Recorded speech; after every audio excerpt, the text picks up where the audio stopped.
Okey geng, Assalamualaikum. Kita sekarang ada dekat KL. Kita mengalir ke Ceras. So hari ni kita ada job pasang Swiss untuk MVX V2 dengan lampu cacing. Okey, jom kita gerak. Okey geng, kita dah sampai dekat Silka Hotel. So brother ni nak pasang MVX. Tapi kita nak tunjuk dulu Swiss yang dia akan masuk. Swiss yang macam ni lah. Yang ni untuk Y16. Untuk MVX V2 pun kita ada. Okey, motor dah sampai. So yang ni Swiss standard dia. Kita akan tukar. Lampu cacing pun kita akan tukar. Right, Swiss standard kita cabut dulu.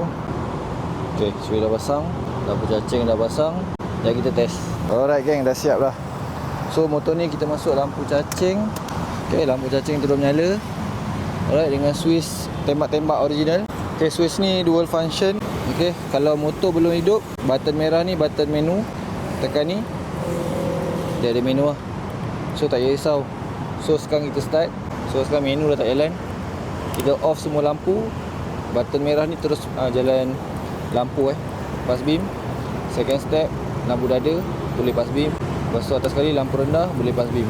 Lampu tinggi, lampu rendah. Final jalan macam biasa. Okay, kita review dari depan. Okay, motor boleh padam semua lampu. Okay, button merah ni macam biasa boleh pass beam, tembak-tembak. Okay, yang second step, lampu dada ni menyala. Button merah boleh pass beam.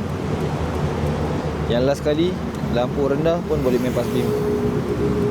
Lampu tinggi, lampu rendah, signal cacing, jalan macam biasa. Right, yang berminat pasang onside boleh roger ke tengah. Ni NVX, yang tu Y16, dua-dua ada ready stock. Assalamualaikum. Wahai